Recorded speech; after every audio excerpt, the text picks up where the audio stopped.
Hadirin dan hadirat yang dirahmati oleh Allah Subhanahu wa taala, Bapak-bapak dan Ibu-ibu yang dimuliakan oleh Allah Subhanahu wa taala, puji dan syukur kita panjatkan kepada Allah atas segala limpahan karunia yang Allah berikan kepada kita yang tiada henti-hentinya. Salawat dan salam semoga tercurahkan selalu kepada junjungan kita Nabi Muhammad sallallahu alaihi wasallam dan juga kepada keluarganya serta seluruh sahabat beliau tanpa terkecuali. Pada kesempatan kali ini kita akan bahas topik tentang 10 penggugur dosa. 10 penggugur dosa.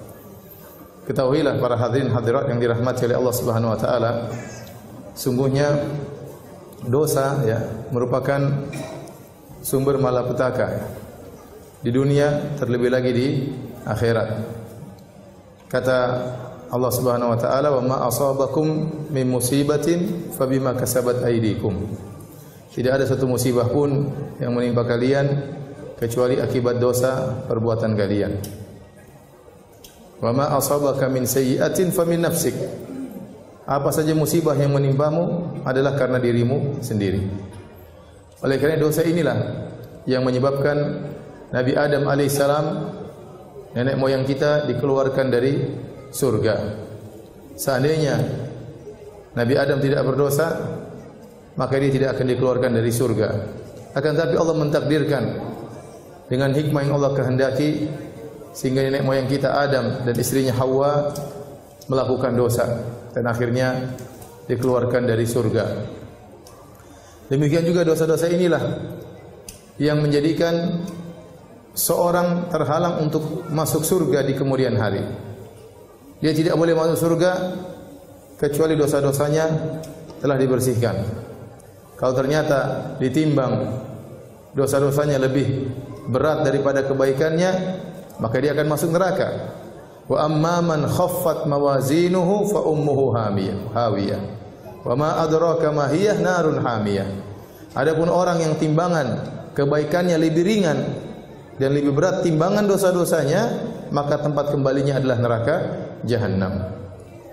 Seorang muslim yang bertauhid, yang tidak melakukan kesyirikan tetapi dia terjerumus dalam dosa-dosa, ujung-ujungnya dia akan masuk surga selama dia tidak kafir, selama dia tidak musyrik. Tetapi dia harus mampir dulu di neraka jahanam. Karena surga tidak boleh dimasuki oleh orang yang masih ada dosanya. Maka dia akan dibakar di neraka jahanam sampai waktu yang ditentukan oleh Allah Subhanahu wa taala, kemudian baru dikeluarkan dari neraka, baru masuk surga. Apa yang menghalangi dia masuk surga? Karena dosa-dosa yang dia lakukan.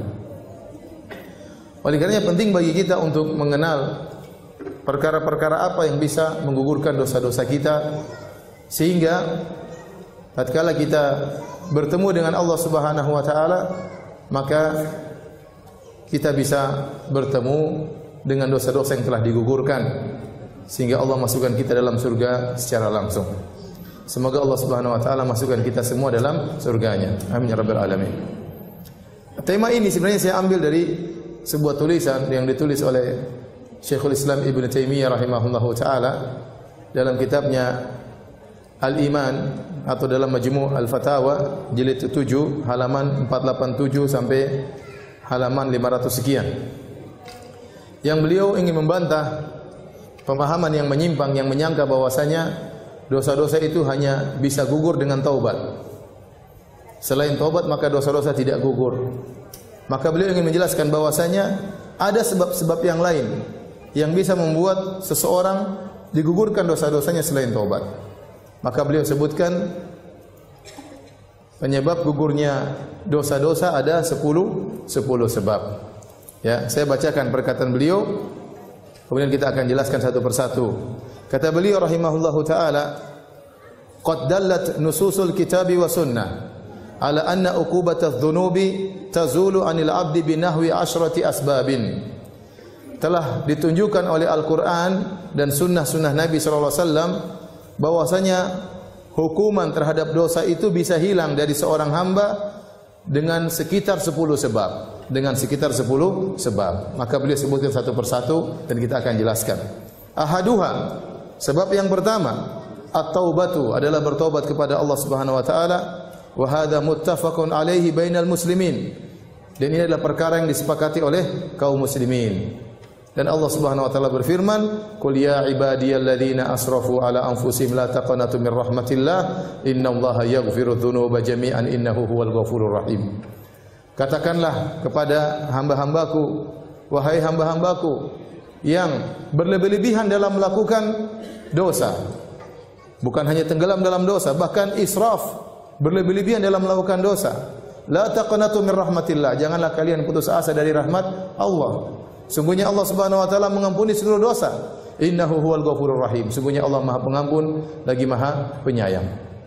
Maka seorang dalam menjalani kehidupannya tidak mungkin dia bebas dari dosa. Pasti dia terjerumus dalam dosa. Dan Nabi SAW sudah mengatakan, istaqimu walan tuhsuh. Berusahalah kalian untuk istiqomah dan kalian tidak bakalan mampu. Kalian pasti melakukan dosa. Ya, seorang berusaha lurus.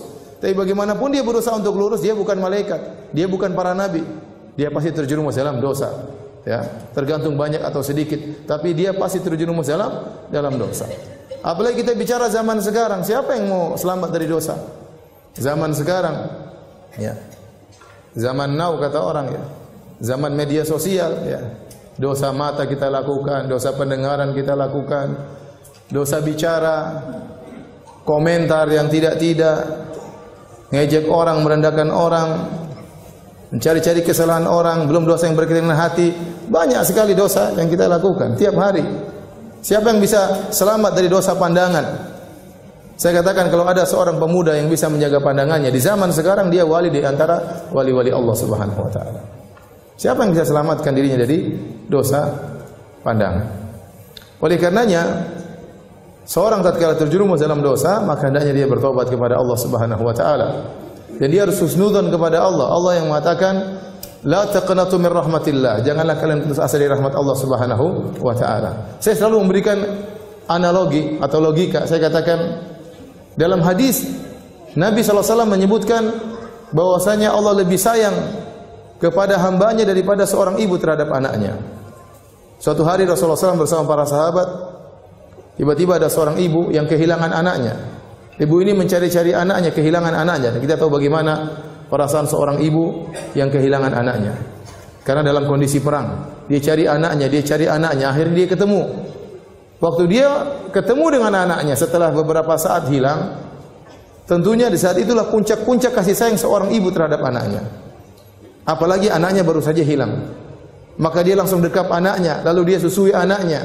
Dan ini dilihat oleh para sahabat. Maka Nabi berkata kepada para sahabat tatkala ada pemandangan seperti ini, kata Nabi, "Atarawna anna hadhihi talidatun waladaha finnar?" Wahai para sahabatku, apakah menurut kalian wanita ini, ibu ini akan melemparkan anaknya ke dalam api? Tentu tidak ya Rasulullah. Bagaimana dia melemparkan anaknya sementara dia sangat sayang sama anaknya? Sementara dia baru cari-cari anaknya dan tidak ada kasih sayang di alam semesta ini yang paling besar kecuali kasih sayang seperti kasih sayang seorang ibu terhadap anaknya. Lebih daripada kasih sayang seorang anak terhadap orang tuanya. Lebih daripada kasih sayang seorang bapak terhadap anaknya. Lebih dari kasih sayang seorang teman terhadap kawannya, seorang suami terhadap istrinya, seorang istri terhadap suaminya. Kasih sayang paling besar adalah ibu terhadap anaknya. Terlebih lagi anaknya baru saja hilang. Kemudian sang ibu mendekapnya dengan luar biasa. Maka Nabi mengatakan, apakah menurut kalian ibu ini akan melemparkan anaknya di api? Kata para sahabat, tentu tidak. Maka Nabi SAW mengatakan, "Lallahu arhamu bi ibadihi min hadhihi bi waladiha." Allah lebih sayang kepada hamba-hambanya daripada ibu ini terhadap anaknya. Jadi para hadirin, seorang kalau melakukan dosa segera kembali. Coba kalau kita orang tua, anak kita nakal, mungkin kita marah, mungkin kita jewer. Kalau dia pergi keluar rumah, mungkin kita usir, tapi kita bersedih. Dan kita ingin dia kembali. Kalau dia kembali, kira-kira kita terima tobatnya atau tidak? Kita pasti terima. Kita pasti terima. Meskipun tadi sudah kita jewer, sudah kita omelin, sudah kita marahin, sudah kita usir bahkan. Tapi kalau dia kembali, namanya seorang ibu pasti akan mendekap anak tersebut. Bisa jadi seorang melakukan dosa, Allah kasih teguran, Allah kasih musibah. Ya. Tapi kalau dia kembali kepada Allah, Allah pasti akan terima taubatnya. Kenapa? Karena Allah lebih sayang kepada sang hamba daripada ibu terhadap anaknya. Jadi seorang tatkala bermuamalah dengan Allah, dia harus husnudzon kepada Allah. Kata Allah dalam hadis qudsi, "Ana 'inda dhanni 'abdi bi." sungguhnya aku menurut persangkaan hambaku terhadap diriku. Falyadhunna 'abdi ma syaa, maka hendaknya sang hambaku berprasangka kepadaku terserah yang dia sukai. In dhanna khairan, kalau dia berprasangka baik, falahu, maka bagi dia kebaikan. Wa in dhanna syarran falahu, kalau dia berprasangka buruk kepadaku, bagi dia keburukan. Maka seorang tatkala melakukan dosa segera kembali kepada Allah, karena syaitan akan datang menyatakan, ngapain kau bertobat? Masih banyak dosa-dosamu, nanti kau kembali lagi. Percuma kau bertobat sekarang, itu coba tobat sambal. Nanti kau akan ulangi lagi, seakan-akan kau ngejek Allah. Begitu setan datang, tapi jangan dengarkan perkataan setan. Kita kembali aja. Kalau kita lakukan nanti urusan belakangan, sekarang kita tobat kepada Allah Subhanahu wa taala. Karena Nabi SAW paling sering bertobat. Nabi SAW paling sering beristighfar. Jadi yang pertama yang bisa menggugurkan dosa adalah taubat. Maka di antara orang yang paling bahagia adalah orang yang dia diberi taufik oleh Allah untuk bertobat sebelum meninggal dunia. Sebelum meninggal dunia. Bisa jadi dia melakukan dosa begitu banyak. Sebelum meninggal dunia dia bertobat, maka seluruh dosa-dosanya akan digugurkan. Lihatlah kisah para penyihir Fir'aun yang mereka bertahun-tahun jadi penyihir, melakukan kesyirikan. Kemudian tatkala mereka berduel dengan Nabi Musa alaihissalam, ternyata mereka sadar tatkala itu. Faulqiya saharatu sujada, mereka kemudian sujud kepada Allah Subhanahu wa taala. Qalu amanna bi rabbi Musa wa Harun, bi rabbi Harun wa Musa. Kata mereka, kami beriman kepada Tuhannya Harun dan Tuhannya Musa alaihissalam. Akhirnya Fir'aun pun marah, Fir'aun pun membunuh mereka. Mereka beriman cuma sebentar, tidak sampai satu siang, tidak mungkin tidak sampai setengah hari. Mereka beriman, lantas dibunuh oleh Fir'aun. Tapi mereka masuk surga. Kenapa? Sebelum meninggal mereka diberi taufik oleh Allah untuk bertobat kepada Allah Subhanahu wa taala. Lihatlah kisah yang disebut oleh Nabi tentang pembunuh 100 nyawa. Setelah dia membunuh 99 nyawa, kemudian dia ingin bertobat, dalam hatinya ingin bertobat. Dan demikian para pelaku maksiat. Terkadang dalam hatinya ingin apa? Bertobat. Padahal dia sudah bergelimang dalam kemaksiatan. Saya tanya sama antum, sama ibu-ibu sekalian, bapak-bapak. Membunuh orang dosanya lebih besar atau makan riba? Membunuh orang dosanya lebih besar. Jadi dia bukan bunuh satu orang, dia bunuh 99 orang. Lebih besar mana dosanya, berzina atau membunuh orang? Membunuh orang lebih besar dosanya. Apalagi bukan satu orang, dia bunuh 99 orang. Dia ini orangnya sangat emosional, temperamental. Maka dia mencari seorang alim untuk ditanya.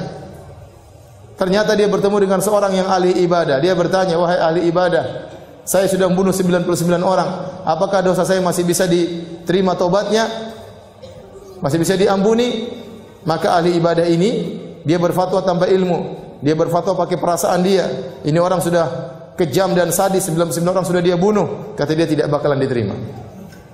Akhirnya orang ini jengkel, dibunuhlah ahli ibadah tadi. Sekalian 100. Berarti menunjukkan dia temperamental. Gara-gara dengar fatwa salah, dia jengkel, dia bunuh sekalian.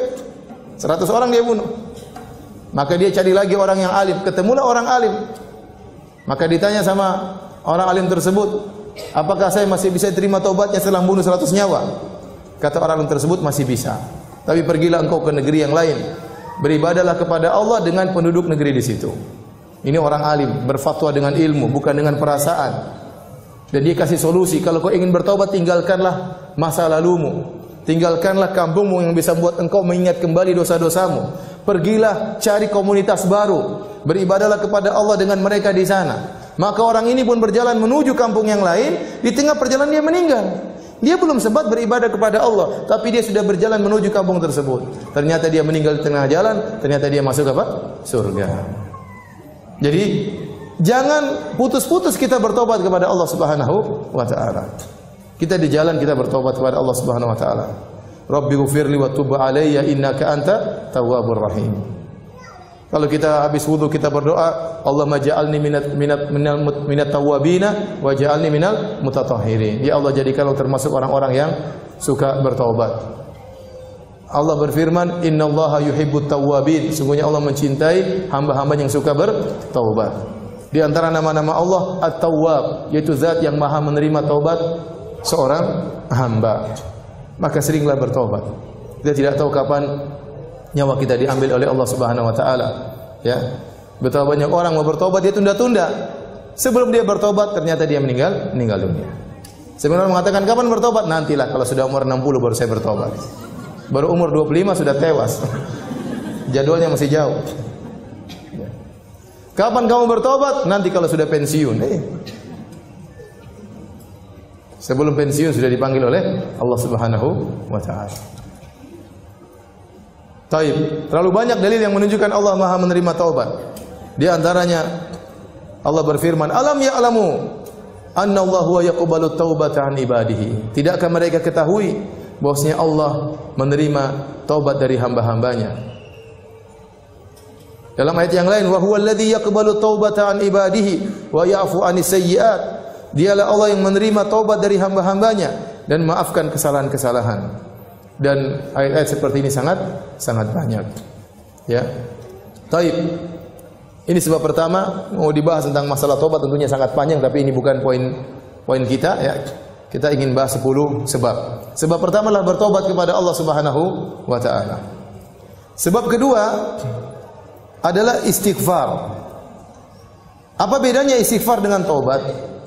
Istighfar dalam bahasa Arab adalah dari istaghfara, artinya talabul maghfirah. Istaf'ala, wazan istaf'ala dalam bahasa Arab artinya talabu syai', meminta sesuatu. Istaghfara yastaghfiru istighfaran, artinya talabul maghfirah, meminta maghfirah. Apa itu maghfirah? Maghfirah dalam bahasa Arab diambil dari kalimat mikfar. Apa itu mikfar? Mikfar adalah penutup kepala yang digunakan oleh orang yang sedang berperang, semacam helm yang digunakan di kepala dan fungsinya adalah untuk menutup kepala, fungsi pertama. Fungsi kedua adalah untuk mencegah kalau ada pedang yang menghantam kepalanya. Itu disebut dengan mikfar. Oleh karenanya tidak semua penutup kepala disebut mikfar. Contoh, sorban tidak disebut dengan mikfar meskipun dia menutupi tapi dia tidak melindungi. Contoh, songkok tidak disebut dengan mikfar meskipun dia menutupi tapi dia tidak melindungi. Yang disebut dengan mikfar semacam helm yang dipakai oleh prajurit, itu yang disebut dengan mikfar. Dan Nabi SAW waktu berperang dia menggunakan mikfar. Jadi itulah makna maghfirah. Kata Al-Imam Ibnu Qayyim rahimahullahu taala, tatkala seorang mengatakan astaghfirullah, maksudnya ya Allah aku mohon kepada Engkau maghfirah. Itu dua yang aku minta. Ya Allah tutuplah aku dan lindungilah aku. Apa maksudnya tutuplah aku? Tutuplah aib-aibku. Tutuplah dosa-dosa aku. Jangan kau bongkar aib-aibku di hadapan manusia. Di dunia terlebih lagi di akhirat. Jangan kau bongkar aibku di hadapan khalayak. Betapa banyak orang di dunia Allah bongkar aib-aibnya. Dan betapa banyak orang di akhirat Allah bongkar aib-aibnya. Sebagian orang aibnya di dunia tertutup. Di akhirat Allah bongkar aibnya. Sebagian orang di dunia aibnya dibongkar, di akhirat lebih lagi dibongkar. Sebagian orang aibnya di dunia tertutup, di akhirat juga tertutup. Makanya di antara doa yang kita baca pagi dan petang, Allahumma astur aurati wa amin rawati. Ya Allah tutuplah auratku, tutuplah aib-aibku, tutuplah dosa-dosaku. Ya Sittir, wahai Zat yang Maha menutup dosa-dosa. Minta kepada Allah. Di antara makna astaghfirullah artinya ya Allah tutuplah aib-aibku.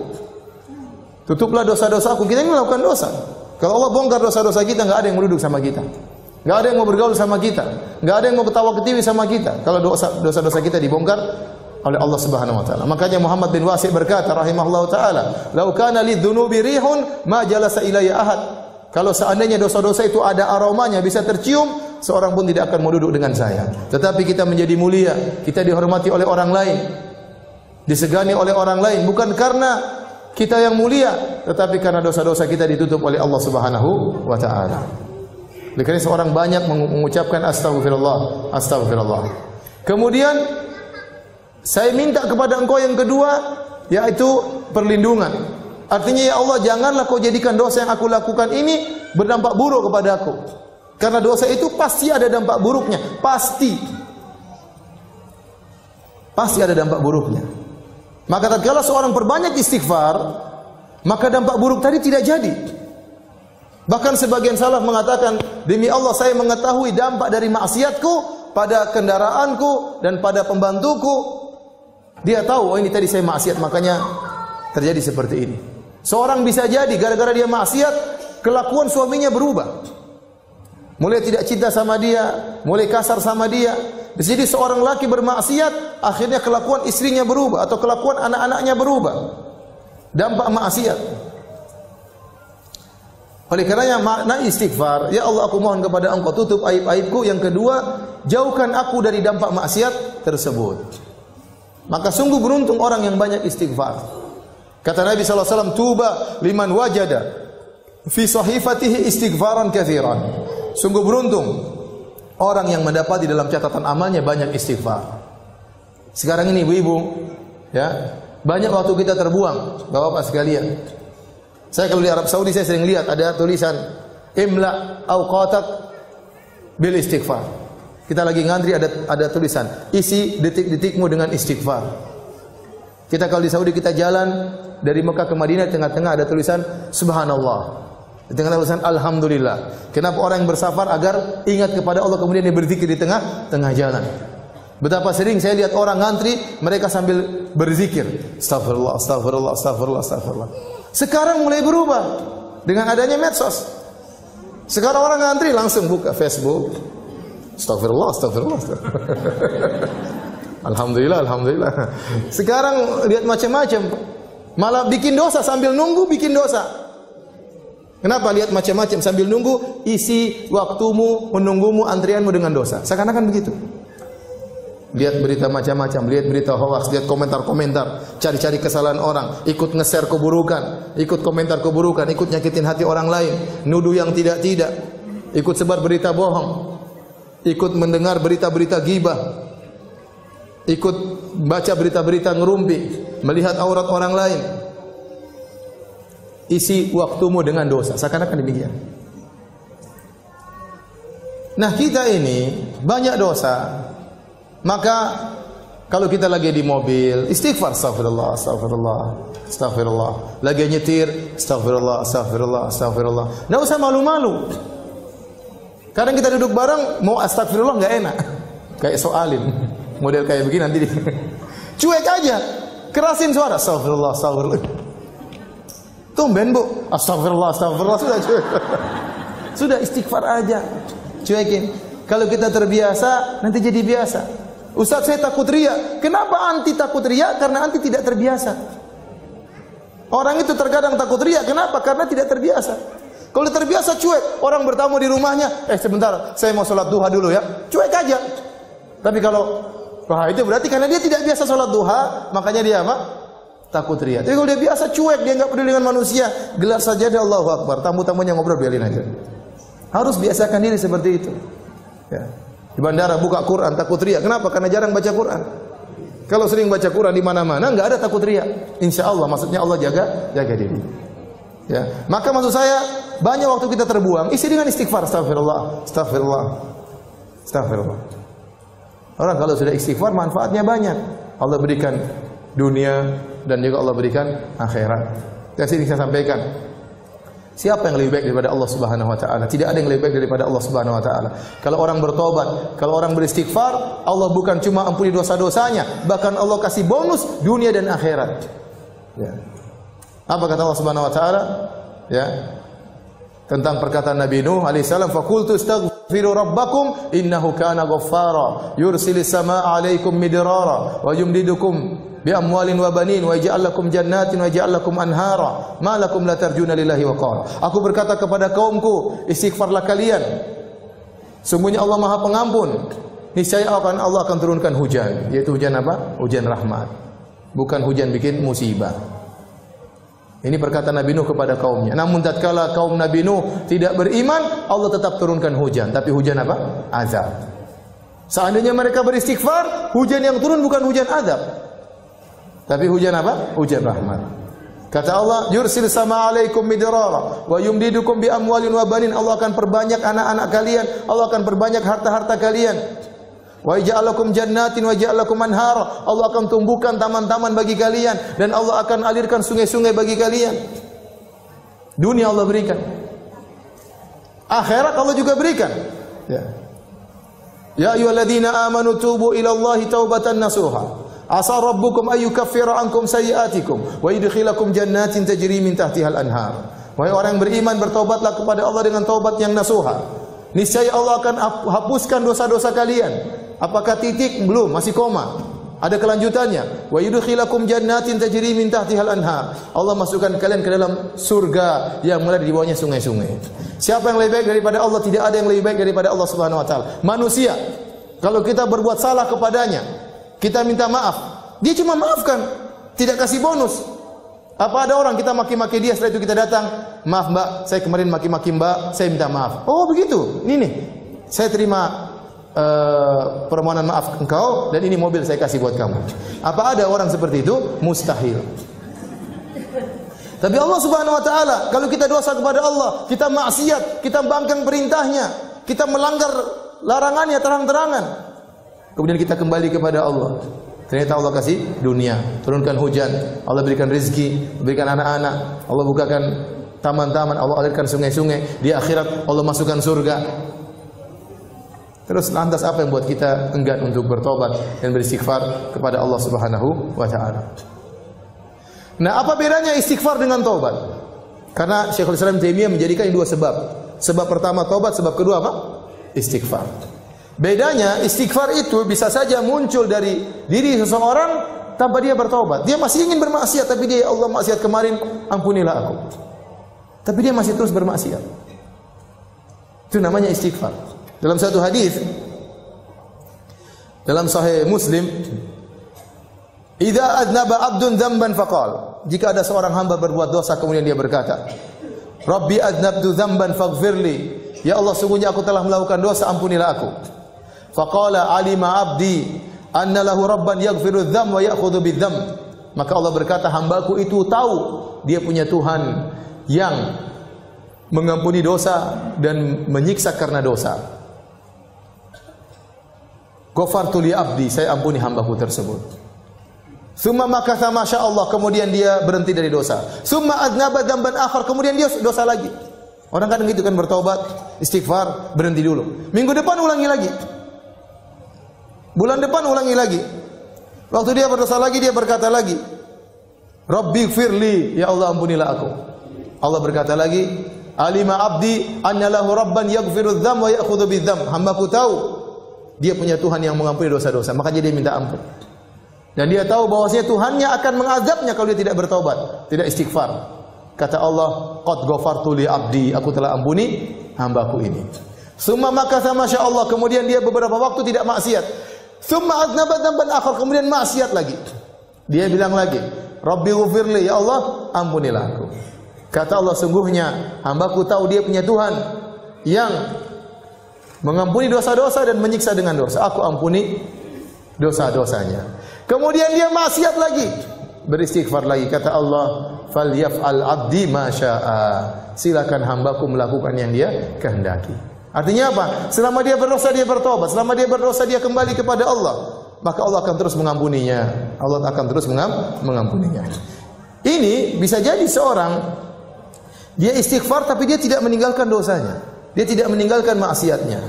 Oleh karenanya taubat, ya, pintu penggugur dosa sendiri, istighfar pintu penggugur dosa sendiri. Istighfar itu doa sebenarnya. Ya Allah ampuni dosaku yang kemarin. Tapi dia belum bertobat, dia masih mau melakukannya lagi. Tentunya istighfar yang sempurna, istighfar disertai dengan apa? Taubat. Istighfar disertai dengan taubat. Kenapa tatkala seorang istighfar, maka akan timbul dalam hatinya takut kepada Allah, khasyah kepada Allah, inabah kembali kepada Allah Subhanahu wa taala. Amalan-amalan hati yang luar biasa ini merupakan sebab dosa-dosanya digugurkan oleh Allah Subhanahu wa taala. Ya. Makanya Nabi sering menggabungkan keduanya. Astaghfirullah wa atubu ilaih. Rabbi ighfirli wa tub alayya. Ya Allah, ampunilah aku dan terimalah taubatku. Yang terbaik adalah menggabungkan istighfar dengan apa? Taubat. Tapi terkadang seorang hanya istighfar, dia tahu dia belum bisa bertobat, masih tenggelam dalam maksiat. Makanya di antara doa zikir pagi petang, abu'u bi ni'matika alayya wa abu'u bi dzambi. Dalam zikir doa pagi petang, seorang berdoa, ya Allah, aku mengakui nikmat yang kau berikan kepadaku dan aku mengakui dosa yang aku pikul, ya Allah. Artinya dosa ini mau saya lepaskan, saya belum bisa, ya Allah. Ada orang seperti itu. Dia tahu dia dosa dan dia istighfar.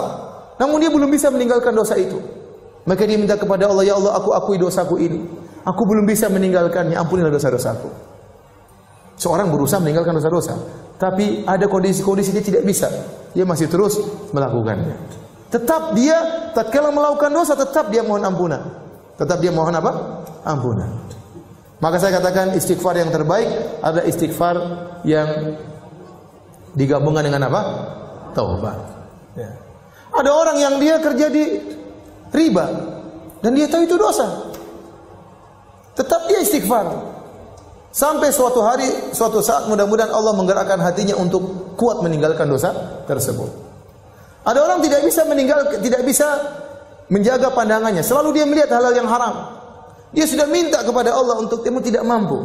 Tapi jangan tinggalkan istighfar, terus minta ampun kepada Allah Subhanahu wa taala. Ada seorang wanita selalu bentak-bentak suaminya. Dia mau tidak bentak-bentak, mulutnya enggak bisa diam. Maka hendaknya dia istighfar dan berdoa kepada Allah semoga suatu hari dia tidak begitu lagi. Ya. Seperti itu. Jadi seorang jangan lupa untuk banyak istighfar pada Allah Subhanahu wa taala. Tayyib. Dan istighfar yang terbaik adalah di waktu sahur. Wal mustaghfirina bil ashar. Dan orang yang beristighfar tatkala di waktu sahur. Makanya ibu-ibu jangan lupa bangun malam meskipun hanya 15 menit, meskipun hanya setengah jam. Saya katakan meskipun cuma 10 menit, salat witir 3 rakaat, kemudian istighfar, astagfirullah, astagfirullah, astagfirullah, astagfirullah. Kata Allah wal mustaghfirina bil ashar. Orang-orang yang beristighfar di waktu sahur. Dalam ayat yang lain, ya, wabil asharihum yastaghfirun. Di waktu sahur mereka beristighfar. Sebab yang ketiga, ibu yang dirahmati Allah Subhanahu wa taala, dan ini sebab yang sangat penting agar dosa-dosa kita menjadi gugur adalah al-hasanatul mahiyah. Kebaikan-kebaikan amal soleh yang akan menggugurkan dosa-dosa. Kebaikan-kebaikan atau amal soleh yang bisa menggugurkan dosa-dosa. Di antara dalil akan hal ini firman Allah Subhanahu wa taala, wa aqimis salata tarafayin nahari wa zulafan minal lail innal hasanati yudhibna sayyi'at. Dirikanlah salat di penghujung hari dan juga sebagian malam. Sungguhnya kebaikan-kebaikan akan menghilangkan dosa-dosa. Ayat ini disebutkan dalam hadis-hadis yang sahih. Ada seorang sahabat, dia melakukan maksiat. Dia menyentuh seorang wanita yang tidak halal baginya. Maka dia pun gelisah, dia pun datang kepada Nabi sallallahu alaihi wasallam. Dia mengatakan, Rasulullah, sesungguhnya saya berada di ujung kota Madinah dan saya begini-begini terhadap seorang wanita. Dia mengakui dosa-dosanya. Fa aqim alayya haddan. Ya Rasulullah, tegakkan hukum had kepadaku. Ya, kalau dia zina ditegakkan hukum had, tapi dia tidak berzina, dia cuma mungkin mencium, cuma menyentuh, ya. Tapi tidak sampai berzina. Maka dia mengatakan, ya Rasulullah, tegakkan hukum had. Rasulullah SAW tidak menjawab. Kemudian diikomatkan salat, kemudian dia salat berjamaah bersama Nabi sallallahu alaihi wasallam. Setelah itu dia datang lagi kepada Nabi, maka Nabi mengatakan, sungguhnya dosa-dosamu telah diampuni dengan salatmu. Turun Nabi bacakan firman Allah ini, wa aqimis salata tarafayin nahari wa zulafan minal lail. Ya. Dirikanlah salat, ya. Innal hasanati yudhibna sayyi'at. Sungguhnya kebaikan-kebaikan akan menggugurkan dosa-dosa. Salat dia berjamaah itu ternyata menggugurkan dosa-dosanya. Tapi jangan salah paham, ya. Tidak apa-apa cium orang nanti salat jamaah selesai. Oh enggak. Orang ini datang dengan hati ketakutan, dengan inabah kembali kepada Allah, takut kepada siksa Allah. Ya, bukan malah menggampangkan hal tersebut. Ya, karena sebagian orang salah paham. Ya. Seperti contoh hadis seorang wanita yang berzina, kemudian ada anjing yang kehausan, kemudian dia ambil air, dia kasih minum anjing tersebut. Kata Nabi SAW, faghfarallahu laha bihi. Maka Allah ampuni wanita ini gara-gara dia minumkan seekor anjing. Sebagian orang salah paham, ini terjadi. Waktu saya pernah ceramah tentang bahayanya zina, kata dia, Ustaz jangan nakut-nakutin. Itu ada pezina diampuni Allah kasih minum apa? Anjing, selesai. Jangan sampai disalahpahami, ya udah kita zina aja, waliyadzubillah, nanti kalau bertobat tinggal cari anjing, kasih minum.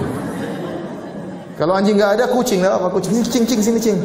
Diterima tobatnya. Zina lagi, cari kucing lagi. Bukan begitu.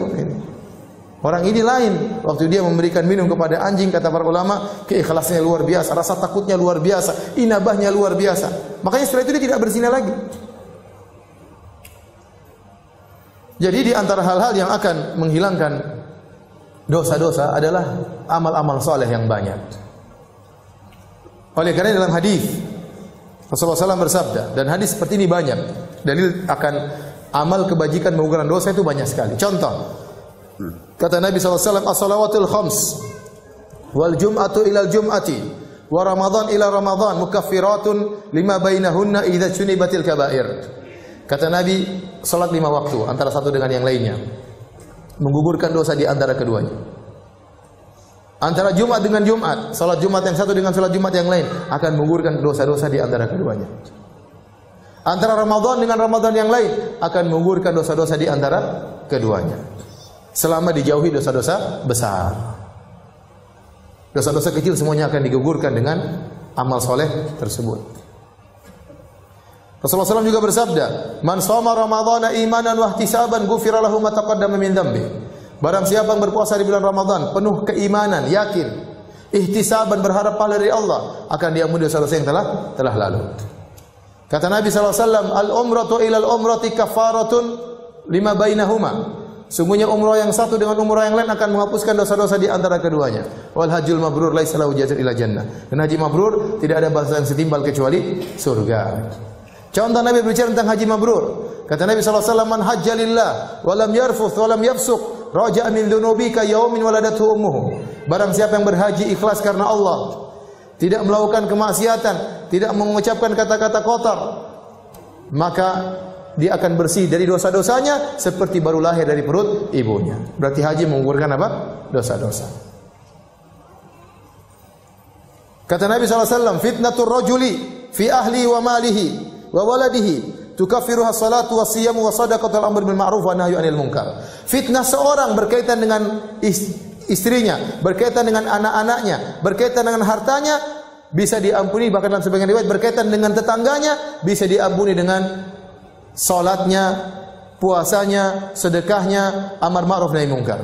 Apa maksudnya fitnah seorang dengan istrinya? Maksudnya dia melakukan dosa-dosa berkaitan dengan istrinya. Contoh, dia tidak menunaikan hak istrinya. Contoh, kalau dia punya istri lebih dari satu, dia lebih condong kepada salah satunya. Ini dosa-dosa berkaitan dengan apa? Istri. Contoh, dia suka menyakiti hati istrinya, dia menzalimi apa? Istrinya. Maka itu bisa digugurkan dengan salat, puasa, sedekah. Fitnah terhadap anaknya, contohnya saking cinta kepada anaknya, maka dia melakukan hal-hal yang dilarang oleh Allah Subhanahu wa taala. Saking cinta kepada anaknya, anaknya minta apa saja dia kasih padahal dia tahu itu dilarang. Tapi dia berikan kepada anaknya. Saking cinta kepada anaknya, dia tidak menyuruh anaknya untuk salat ke masjid, takut anaknya marah-marah. Ini dosa, semuanya dosa. Dia tidak menunaikan hak anak. Contoh fitnah seorang terhadap hartanya, artinya hartanya telah memfitnahnya. Gara-gara dia punya harta sehingga dia lupa untuk beribadah, lupa untuk belajar ngaji, lupa untuk tahsin, lupa untuk salat. Kerjaannya jalan ke sana, jalan ke sini, keluaran sana, keluaran sini, berjalan-jalan ke sana ke sini, ngabisin duit, beli ini, beli anu, ngumpulin harta sehingga dia melakukan dosa-dosa. Fitnahnya terhadap tetangganya, artinya apa? Dia melakukan dosa berkaitan dengan tetangganya, nyakiti tetangganya, atau kemudian dia bangga-bangga dengan tetangganya, saing-saingan dengan tetangganya. Maka ini semua bisa digugurkan dengan salat, puasa, sedekah, amar ma'ruf nahi munkar. Ini dalil bahwasanya amal soleh bisa menghilangkan apa? Dosa-dosa.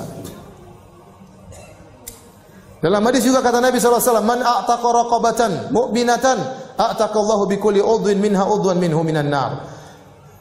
Barang siapa yang membebaskan seorang budak, maka Allah akan bebaskan dia dari neraka jahanam. Setiap bagian anggota tubuh dari budak tersebut yang dia bebaskan akan bebaskan anggota tubuhnya dari neraka jahanam. Nabi SAW juga bersabda, "As-sadaqatu tudfi'ul khati'ah kama yudfi'u al-ma'un nar." Sungguhnya sedekah itu akan menggugurkan dosa-dosa sebagaimana api menggugurkan atau menghilangkan air, menghilangkan api, sebagaimana air menghilangkan api. Baik. Ini dalil bahwasanya kita berusaha untuk beramal soleh sebanyak-banyaknya. Sampai-sampai ibu dirahmati Allah Subhanahu wa taala, Bapak sekalian. Kalau ternyata seorang punya amal soleh yang luar biasa, amal solehnya sangat banyak. Maka kalau dia melakukan dosa-dosa, maka Allah tidak akan anggap dosa-dosa tersebut. Rajin sholat, dia berbakti kepada orang tua, berbakti kepada suami, rajin sedekah, sholat malam, banyak amal solehnya, maka dosa-dosanya tidak akan dianggap oleh Allah Subhanahu Wa Taala. Oleh karena Nabi bersabda dalam satu hadis tentang masalah taharah, kata Nabi sallallahu alaihi wasallam, "Idza balagal ma'u qullataini lam yahmilil khabath." Kalau air sudah mencapai 2 kullah itu kira-kira 200 liter, maka tidak akan mengandung najis. Artinya apa? Kalau ada najis jatuh kecil-kecil, tidak akan terlihat, tidak akan teranggap. Kenapa? Karena airnya terlalu banyak. Nah, kata para ulama bahwasanya amal soleh seperti air yang bersih. Dosa-dosa itu seperti najis. Lihatlah kisah seorang Arab Badui yang dia datang ke masjid kemudian dia kencing di masjid. Maka Nabi suruh apa? Nabi suruh ambil air seember, fa'uhriqo alaih. Kemudian Nabi tumpahkan air seember kepada najis tersebut. Najis tersebut kotor tetapi hilang karena air di ember banyak. Maka seorang kalau pahalanya banyak, amal solehnya banyak, ada dosa-dosa tidak dianggap oleh Allah Subhanahu Wa Taala. Dan dalil yang paling kuat akan hal ini kisah Hatib bin Abi Balta'ah radhiyallahu ta'ala. Hatib bin Abi Balta'ah salah seorang dari sahabat Al-Badri yang dia ikut dalam perang Badar. Dan dia bukan panglimanya perang Badar, bukan pemimpinnya perang Badar, cuma salah satu anggota dari pasukan perang Badar. Sehingga kalau kita baca cerita tentang perang Badar, tidak disebutkan tentang kepahlawanan dia, karena dia bukan yang masyhur tatkala dalam perang Badar, tapi dia salah satu dari 315 orang yang ikut dalam perang Badar. Perang Badar terjadi pada tahun 2 Hijriah. Tahun berapa Ibu? 2 Hijriah. Setelah itu berjalan dengan waktu, tahun 3 Hijriah, 4 Hijriah, 5 sampai 8 Hijriah. Pada waktu 8 Hijriah, ternyata dia melakukan dosa besar. Waktu Nabi akan menaklukkan kota Mekah, Nabi akan menyerang kota Mekah, Hatib bin Abi Balta'ah tulis surat kepada sebagian kerabatnya di kota Mekah mengabarkan bahwasanya Nabi akan menyerang mereka. Dan ini bahaya dalam peperangan. Karena musuh akan mengetahui penyerangan Nabi, khawatir mereka akan melakukan persiapan, mereka bisa mengumpulkan pasukan untuk melawan Nabi SAW. Padahal Nabi ingin melakukan serangan tiba-tiba. Hatib bin Abi Balta'ah tulis surat. Kemudian dikirim lewat seseorang. Ya. Orang tersebut berjalan menuju Mekah. Maka Nabi dikasih wahyu oleh Allah Subhanahu Wa Taala. Maka dia mengatakan kejar wanita tersebut. Maka datanglah Ali bin Abi Thalib dengan seorang sahabat kalau tidak salah mendatangi wanita tersebut. Kata dia, mana surat dari Hatib? Kata wanita tersebut, tidak ada. Kata Ali, kalau kau tidak mengaku saya akan telanjangi kamu. Akhirnya dia keluarkan surat tersebut. Ternyata Hatib tulis surat dan ini dosa. Maka kemudian datanglah Ali memberitahu kepada Nabi SAW, maka Umar pun marah. Umar marah. Kata Umar, da'ni adrib unuqa hadzal rajul. Ya Rasulullah, biarkan saya penggal kepalanya. Ini pengkhianat ini. Bagaimana dia mengabarkan tentang rencana kita kepada musuh? Padahal Hatib tidak mengabarkan kepada musuh, tapi dia punya kerabat, dia sayang kepada mereka. Maka kata Nabi, ma hadza ya Hatib? Apa yang kau lakukan wahai Hatib? Maka Hatib menjelaskan, ya Rasulullah, itu ada keluarga saya ingin mereka punya hutang budi sama saya. Bukan maksud saya untuk memberitahu kepada orang-orang kafir yang lain, tidak, kepada mereka saja. Waktu Umar mengatakan, biarkan saya penggal dia, kata Nabi SAW kepada Umar, innahu min ahli Badar. Innahu min ahli Badar. Wahai Umar, ini Hatib pernah ikut perang Badar. Ini Hatib pernah ikut perang Badar. Wa may yudrik la Allah taala ala ahli Badar faqala i'malu ma syi'tum qad ghafartu lakum. Bisa jadi Allah telah melihat para penghuni, para peserta perang Badar. Allah berkata kepada mereka, lakukan yang kalian kehendaki, aku telah ampuni kalian. Maka Umar pun menangis. Kenapa? Karena Umar juga ikut perang Badar. Yang jadi perhatian kita di sini, Hatib ikut perang Badar pada tahun 2 Hijriah. 6 tahun kemudian dia bermaksiat. Ternyata maksiat tersebut dimaafkan oleh Allah. Kenapa? Karena dia pernah ikut perang Badar. Kenapa dia pernah melakukan amal soleh yang luar biasa? Sebanyak, kalau kita katakan air di sungai atau air di lautan. Dosa yang dia lakukan tadi waktu dimasukkan ke dalam lautan kebaikannya lebur, tidak ada nilainya. Maka seorang berusaha melakukan amal soleh sebanyak-banyaknya. Mumpung masih muda, mumpung masih bisa baca Quran, mumpung masih kuat sholat. Kalau masih bisa sholat, segera sholat banyak-banyak. Nanti ada waktu nggak bisa sholat lagi, rukuk saja setengah mati, sudah nggak bisa 90 derajat, sudah miring begini. Ada yang sudah tidak bisa, sudah sholatnya di tempat duduk, nggak bisa. Sekarang masih giat sholat terus, masih giat baca Quran, masih giat sedekah, masih punya duit sedekah. Kumpulkan pahala sebanyak-banyaknya. Kumpulkan lautan kebaikan. Karena kalau kita punya lautan kebaikan, ada maksiat terkadang tidak dianggap oleh Allah Subhanahu Wa Taala. Demikian juga kata Nabi dalam satu hadis, la yadkhulun nara ahadun baya'a tahta hadhihi syajarah. Seorang yang tidak akan masuk neraka seorang pun yang membaiat aku di bawah pohon ini, itu syajaratul ridwan, pohon ridwan. Ini Nabi ucapkan tatkala tahun 6 Hijriah, tatkala Nabi ingin umrah bersama sekitar 1.400 orang atau 1.400 orang sahabat. Kemudian mereka membaiat Nabi, siap membela Nabi sampai titik darah penghabisan. Maka Nabi berkata, tidak akan masuk neraka seorang pun yang membaiat aku di bawah pohon ini. Artinya apa? Amalan mereka sangat luar biasa. Kalau mereka melakukan dosa-dosa tidak akan dianggap oleh Allah Subhanahu Wa Taala. Jadi, kalau seorang melakukan dosa, segera lakukan kebaikan. Apa kata Nabi sallallahu alaihi wasallam? Wa atbi'is sayyi'ata al-hasanata tamhuha. Kalau kau melakukan keburukan, segera tutup dengan kebaikan, niscaya kebaikan tersebut akan menghapus dosa-dosamu. Jadi, ibu-ibu dirahmati Allah Subhanahu Wa Taala, Bapak sekalian, kalau kita melakukan dosa, segera kita lakukan banyak kebajikan-kebajikan. Kebajikan-kebajikan besar diantaranya berbakti sama orang tua. Ibu-ibu, kebajikan paling besar adalah berbakti kepada suami, urus anak-anak. Ya. Saya ulangi, ibu-ibu, kebajikan paling besar apa? Berbakti sama siapa? Masya Allah, ibu sudah pintar-pintar semuanya. Ya. Tinggal dipraktekkan ya, tinggal dipraktekkan. Bukan cuma teori doang ya. Ini pahala-pahala yang sangat besar. Sabar, ya, berjuang, ya, dan yang lainnya.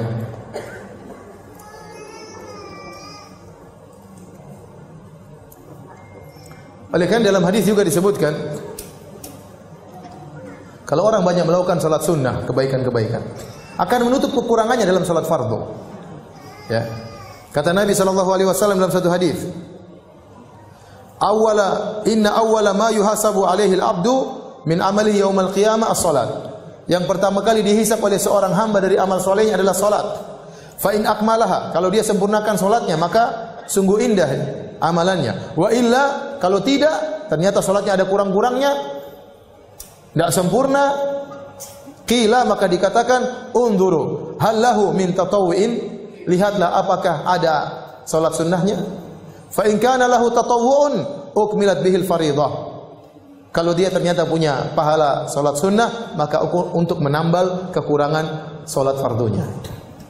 Dia terkadang salat fardu tidak khusyuk, terkadang pikiran kemana-mana, terkadang cepat-cepatan, terkadang sambil tahan buang angin, ya, macam-macam. Terkadang imamnya baca apa, pikirannya kemana, ya. Nah, ini kekurangan-kekurangan dalam salat ini. Kalau kita banyak salat sunnah akan nambalin kekurangan dalam salat fardu. Makanya ibu-ibu jangan malas salat sunnah, ibu-ibu. Salat rawatib jangan ditinggalkan, salat duha jangan. Ibu-ibu kerjaan apa sih? Kalau bapak-bapak mungkin banyak kerjaan lupa salat wajar. Ibu-ibu apa kerjaannya? Coba. Saya tanya kerjanya apa, jangan marah. Kerjanya apa? Ibu rumah tangga. Bapak jelas kerjanya, keluar pagi, pergi kantor, sampai di sana urusan banyak, diomelin sama bos. Ibu-ibu apa kerjanya? Banyak ya, alhamdulillah ya.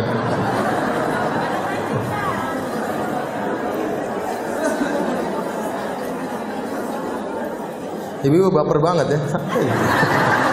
Santai aja ya.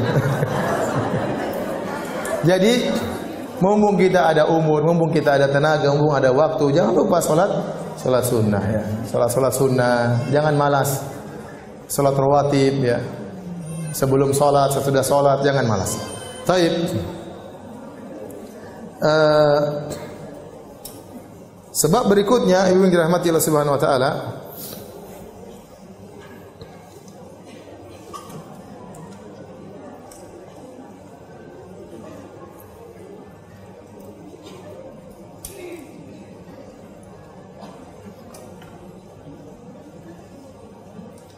tadi sebab yang keberapa?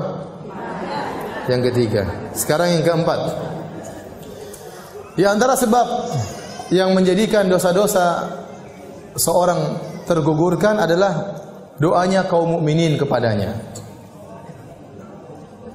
Contoh yang nyata akan hal ini adalah doanya kaum mukminin dalam salat jenazah. Allahumma ighfir li hayyina wa mayyitina, Allahumma ighfir lahu warhamhu wa'fu anhu. Ya Allah, ampunilah dia, rahmatilah dia, dan seterusnya. Oleh karena disyariatkan salat jenazah. Salat jenazah itu intinya apa? Intinya doa. Makanya enggak ada ruku, makanya enggak ada sujud. Dibuka cuma Al-Fatihah, salawat kepada Nabi, kemudian berdoa. Sebagaimana kalau kita berdoa, dianjurkan memuji Allah, terus bersalawat baru kita minta. Nah, salat jenazah demikian. Takbir pertama Al-Fatihah, takbir kedua salawat kepada Nabi, takbir ketiga berdoa kepada mayat, takbir keempat dan seterusnya berdoa.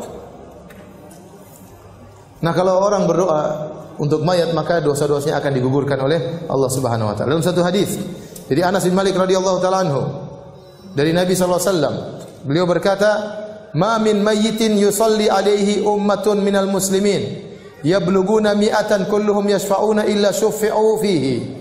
Tidaklah seorang mayat meninggal kemudian disolatkan oleh 100 orang-orang Islam, kaum muslimin.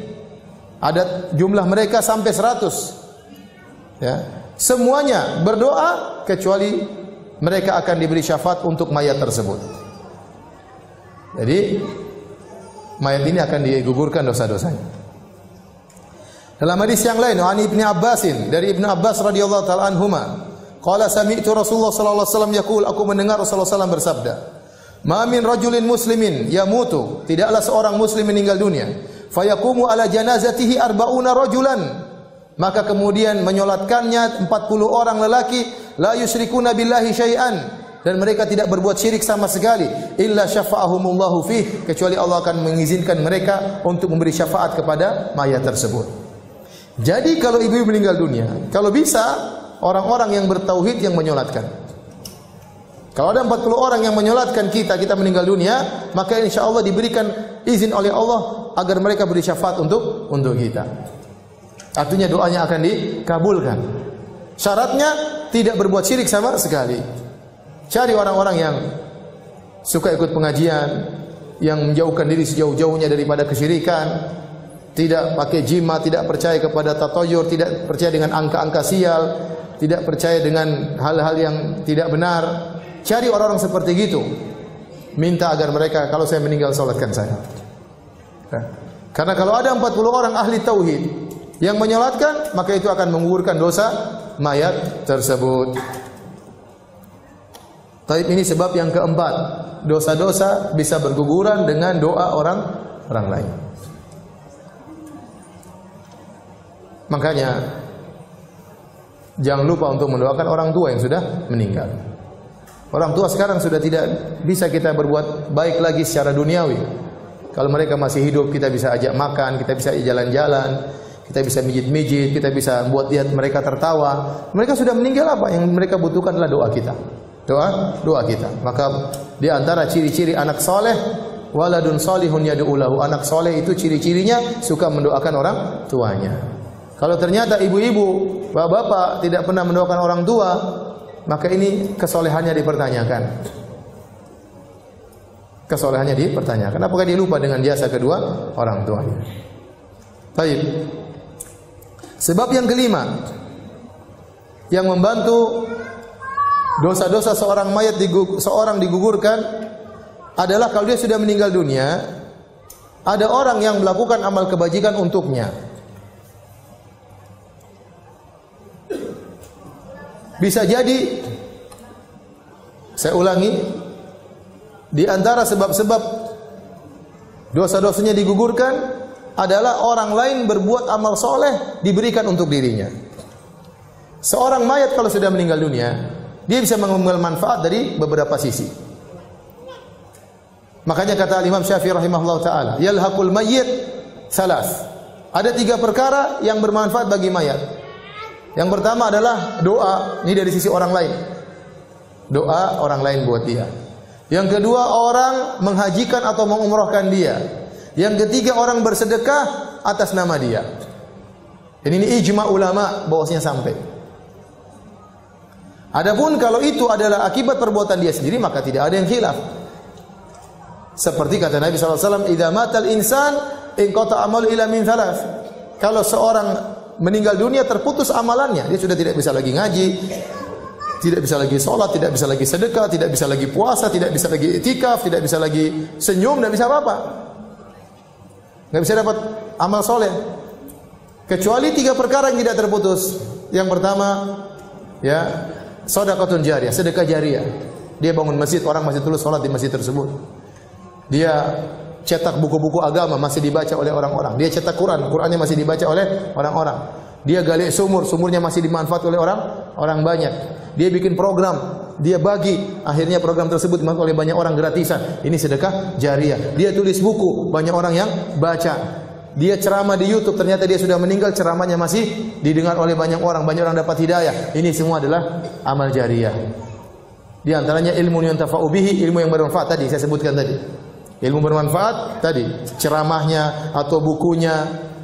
Ya, kalau sedekah jariyah tadi, dia bangun masjid, dia gali gali sumur, ya, dan airnya terus dimanfaatkan. Ini amal dia. Nah, apakah amal orang lain bisa bermanfaat bagi dia? Kalau amal dia jelas itu hasil usaha dia. Wa laysa lil insani illa ma sa'a. Dan tidak ada bagi manusia kecuali apa yang diusahakan. Namun ada amal orang lain bermanfaat bagi dia. Tadi kata Imam Syafi'i 3 perkara. Apanya? Doanya orang lain. Kemudian apa? Haji dan umrahkan dia, dan sedekah untuk dia. Jadi kalau ternyata kita punya anak-anak soleh, ternyata anak kita kemudian di kemudian hari memiliki uang, mereka ingin hajikan kita, masya Allah, kita sudah meninggal dapat pahala haji. Mereka umrahkan kita, kita sudah meninggal dapat pahala umrah. Kemudian mereka bikin masjid, pahalanya untuk bapaknya, sedekah, maka lari kepada bapaknya. Mereka bagi makanan kepada fakir miskin, niatnya untuk bapaknya, untuk ibunya, pahalanya ngalir. Jadi ini akan menggugurkan dosa-dosa kita.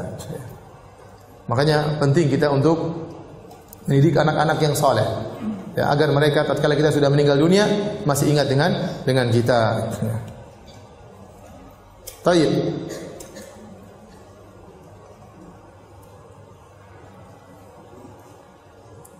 Tadi sebab yang keberapa? Sekarang sebab yang keenam. Dosa-dosa bisa digugurkan adalah syafaat Nabi sallallahu alaihi wasallam. Syafaat Nabi sallallahu alaihi wasallam. Terlalu banyak dalil-dalil yang menunjukkan Nabi memberi syafaat kepada umatnya. Kata Nabi sallallahu alaihi wasallam, "Syafaati li ahlil kabairi min ummati." Syafaatku untuk para pelaku dosa besar dari umatku. Namun ada syaratnya, seorang pelaku dosa besar bisa mendapatkan syafaat Nabi. Dia tidak boleh melakukan kesyirikan. Makanya kata Nabi SAW waktu ditanya oleh Abu Hurairah, "Ya Rasulullah, man as'adun nasi bi syafa'atika yaumal qiyamah?" Wahai Rasulullah, siapa orang yang paling bahagia mendapatkan syafaatmu pada hari kiamat? Kata Nabi SAW, "Man qala la ilaha illallah khalisan min qalbih." Seorang yang mengucapkan la ilaha illallah ikhlas dari hatinya.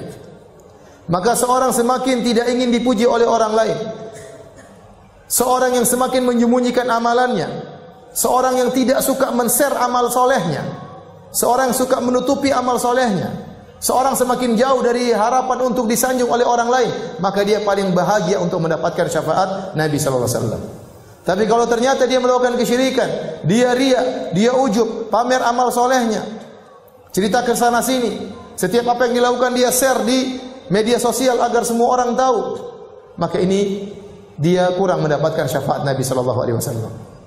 Dalam hadis yang lain kata Nabi sallallahu alaihi wasallam, "Ikhtaba'tu da'wati syafa'atan li ummati yaumal qiyamah, fa hiya na'ilatun insyaallah man mata min ummati la yusyriku billahi syai'a." Aku menyisakan doaku yang pasti dikabulkan sebagai syafaat bagi umatku. Niscaya syafaatku ini akan mengenai seluruh orang yang meninggal dari umatku yang tidak berbuat syirik sama sekali kepada Allah Subhanahu wa taala. Makanya anti kalau ingin dapat syafaat, Bapak ingin dapat syafaat dari Nabi sallallahu alaihi wasallam, jangan melakukan apa? Kesyirikan. Nah, kalau Nabi sudah beri syafaat, dosa-dosa bisa gugur. Makanya Nabi berkata, "Syafaati li ahlil kabairi min ummati, syafaatku untuk pelaku dosa besar dari umatku. Berarti dosa-dosanya bisa gugur gara-gara syafaat Nabi sallallahu alaihi wasallam. Semoga Allah menganugerahkan kepada kita syafaat Nabi sallallahu alaihi wasallam. Allahumma syafi'hu fina. Amin ya rabbal alamin. Taib. Sebab yang ketujuh. Musibah-musibah yang Allah timpakan kepada seorang hamba untuk menghapuskan dosa-dosanya. Ini terlalu banyak dalilnya. Kata Allah Subhanahu wa taala, "Wa ma asabakum min musibah fabima kasabat aydikum wa ya'fu an katsir." Tidak ada satu musibah pun yang menimpa kalian kecuali akibat perbuatan kalian. Wa ya'fu an katsir, dan Allah banyak mengampuni dosa-dosa kalian. Kalau seandainya setiap dosa dikasih musibah, kita binasa. Tapi Allah hanya memberikan musibah kepada sebagian dosa, sebagian lagi Allah ampuni. Kalau setiap dosa kita lakukan ada musibahnya, kita binasa. Allah mengatakan, "Ma asabaka min sayyi'atin fa min nafsik." Apa saja yang menimpamu dari keburukan itu dari dirimu sendiri. Bahkan dalam satu hadis kata Nabi sallallahu alaihi wasallam, "Ma yusibul mu'min min wasabin wala nasabin wala hammin wala hazanin wala ghammin wala adan hatta syauka yushakuha illa kafarallahu biha min khotoyahu." Kata Nabi sallallahu alaihi wasallam, tidaklah menimpa seorang mukmin wasab, penyakit, dia sakit. Kalau dia sabar menghadapinya, menggugurkan dosa. Wala nasabin, dia lelah, letih, capek, maka itu juga akan menghapuskan dosa-dosanya. Wala hazanin, wala hammin, suatu yang dia khawatirkan di depan nanti bagaimana. Perasaan kekhawatiran tersebut, kalau dia sabar menghadapinya, akan menghapuskan dosa-dosa. Wala hazanin, dia ditimpa dengan apa? Kesedihan masa lalu, susah untuk dia lupakan. Wala ghammin, kegelisahan dalam dirinya. Wala adan, suatu apapun yang mengganggunya, sampai duri yang menusuknya, kecuali akan menggugurkan dosa-dosanya. Jadi semua yang perkara yang tidak kita sukai, kalau menimpa kita, kemudian kita menghadapinya dengan baik, maka akan menggugurkan seluruh dosa-dosa kita. Sampai masalah sedih, seorang sedih. Bahkan seorang terkadang dia bingung, saya kenapa ini, kok saya gelisah, kok saya sedih, perasaan saya tidak melakukan dosa. Dia pasti melakukan dosa, cuma dia lupa mungkin. Terkadang Allah cuma kasih musibah apa? Kegelisahan, kesedihan, untuk menggugurkan dosa-dosanya. Allah tidak berikan dia musibah besar, meninggal anaknya, suaminya ketabrak mobil, enggak. Cuma apa? Kesedihan, kegelisahan. Maka hadapi dengan tenang, itu menggugurkan apa? Dosa-dosa. Allah kasih sakit, sakit yang tidak parah-parah, sakit, Allah kasih sakit untuk menggugurkan dosa-dosanya. Ya. Dalam satu hadis kata Nabi SAW mengatakan, la tasubbil humma, hadis sahih riwayat Imam Muslim. La tasubbil humma, janganlah engkau mencela demam. Fa innaha tudhibu khataya bani Adam kama tudhibul kir kama yudhibul kir khabathal hadid. Kata Nabi SAW, jangan kalian mencela demam, karena demam itu akan menggugurkan dosa-dosa anak Adam sebagaimana alat pandai besi menghilangkan karatan besi. Makanya kita juga tidak, kalau kita sakit sudah hadapi dengan baik. Demam menggugurkan dosa-dosa. Sakit gigi menggugurkan dosa-dosa. Apalagi sakit hati. Dosa-dosa. Bukankah disunahkan kalau kita menjenguk orang sakit, kita ucapkan apa? Tahurun insyaallah. Artinya semoga penyakitmu ini menggugurkan dosa-dosa. Jadi semua yang kita rasakan itu, kesedihan itu menggugurkan apa? Dosa-dosa. Ya. Bahkan dalam satu hadis, senantiasa seseorang diberi musibah sampai dia berjalan tanpa ada dosa sama sekali dalam dirinya. Kata Nabi SAW, "Idza arada bi 'abdil khaira ajjalahu al-uqubata fid dunya." Kalau Allah menghendaki kebaikan bagi seorang hamba, Allah segerakan hukumannya di dunia. Wa idza arada bi 'abdihi syarra amsaka anhu yaumal qiyamah. Amsaka anhu hatta yuwafiya biha yaumal qiyamah. Kalau Allah menghendaki keburukan pada seorang hamba, Allah tunda, nanti Allah balas pada hari kiamat kelak. Kata Nabi SAW, "Inna Allah idza ahabba qauman ibtalahum." Sungguhnya kalau Allah mencintai sebuah kaum, Allah akan beri ujian kepada mereka. Jadi musibah yang menimpa kita apapun, kita harus hadapi dengan baik. Kalau kita hadapi dengan baik, maka musibah tersebut akan menggugurkan dosa dan akan mengangkat derajat sekaligus. Tapi kalau ternyata kita terkena musibah, ternyata kita jaza, kita marah-marah, kita ngamuk, kita tidak hadapi dengan kesabaran, maka musibah tersebut tidak menggugurkan dosa-dosa, bahkan menurunkan derajat seorang hamba. Jadi ibu-ibu hadapi permasalahan dengan tenang. Ibu-ibu sakit, tenang. Jangan menunjukkan bentuk protes kepada Allah seperti, aduh ini sakit kok nggak sembuh-sembuh. Ini seakan-akan protes kepada Allah Subhanahu Wa Taala. Hadapi dengan baik, ya. Hadapi dengan baik. Jangan sampai kita menghadapi musibah ternyata kita marah-marah kepada Allah, maka itu tidak akan menggugurkan dosa-dosa seorang hamba. Tentunya kita tidak ingin, jangan kita minta sama musibah kepada Allah. Jangan kita bilang, ya Allah berikanlah musibah kepadaku, dosa-dosaku terlalu banyak. Jangan. Kata Nabi SAW, la tatamannau liqa'al adu, fa idza laqitumuhum fathbutu. Janganlah kalian minta bertemu dengan musuh, tapi kalau sudah ketemu, sabar. Jangan minta musibah kepada Allah, tapi kalau Allah kasih musibah, kita sabar menghadapinya. Lebih baik Allah mengampuni dosa-dosa kita dengan istighfar daripada dikasih musibah. Itu tidak. Namun terkadang kita ini istighfarnya nggak beres, terkadang tobatnya nggak beres. Maka Allah ini masih punya ada dosa-dosa. Untuk mencuci dosa-dosa ini, Allah kasih musibah. Kenapa? Karena istighfar kita tidak beres, tobat kita tidak beres. Kita sudah bertobat, kita sudah istighfar, ada dosa-dosa kita yang sudah gugur, tapi belum semuanya. Nah ini untuk menggugurkan sisa dosa-dosa yang belum gugur ini, maka Allah kasih apa? Musibah. Jadi ibu sabar kalau menghadapi apa? Musibah. Tapi itu sebab yang keberapa tadi? Itu. Sebab yang ke-8, ma yahsulu fil qabri minal fitnati wad-dhaqtah war-raw'ah. Apa yang dialami oleh seorang muslim dalam kuburannya tatkala difitnah, itu ditanya oleh malaikat Munkar dan Nakir dalam kondisi menakutkan. Al-aswadani al-azraqani, kata Nabi SAW, malaikat Munkar dan Nakir dalam kondisi berwarna biru dan dalam kondisi berwarna hitam, mengerikan dilihat, membuat orang lupa dengan jawaban, tidak bisa menjawab pertanyaan malaikat Munkar dan Nakir. Kemudian terjadi dhaqtah, itu dhammah, dia seperti dihimpit oleh kuburan. Setiap orang akan mengalami tersebut dalam kuburannya. Dalam satu hadis, ya Rasulullah sallallahu alaihi wasallam bersabda, "Inna lil qabri dhaqdatan, walau kana ahadun najian minha naja minha Sa'ad bin Mu'adz." Kata Nabi, sungguhnya dalam kuburan itu ada tekanan. Tidak ada seorang pun yang selamat. Seandainya ada orang yang selamat, maka yang akan selamat adalah Sa'ad bin Mu'adz. Siapa Sa'ad bin Mu'adz? Sa'ad bin Mu'adz adalah seorang sahabat yang meninggal karena terkena panah dalam perang Khandaq. Akhirnya dia meninggal dunia.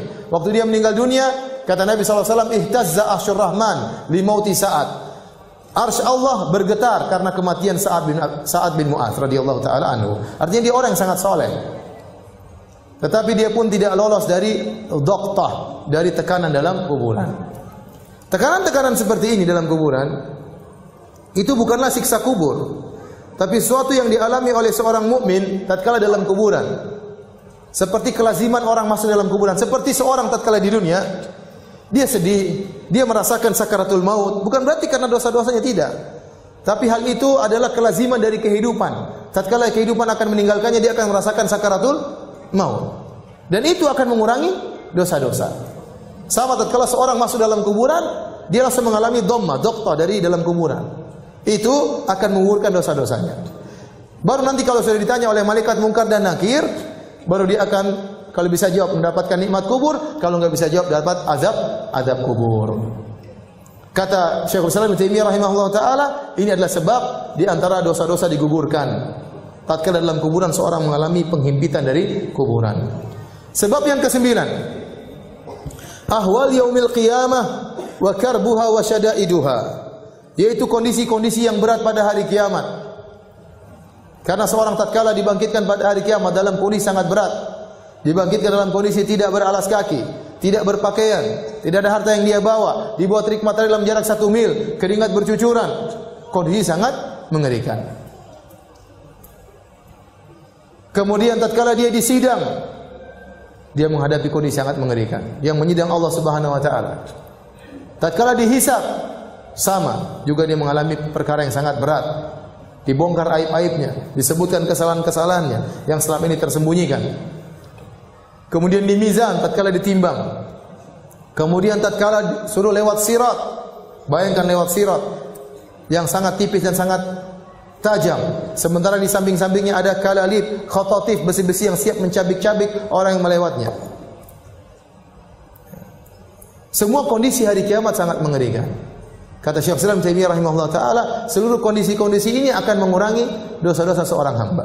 Oleh karenanya di antara orang yang lewat di atas sirat, ada sebagian kaum muslimin yang waktu dia lihat sirat maka tercabik-cabik badannya. Sampai-sampai dia tidak bisa berjalan di atas sirat kecuali dengan perutnya.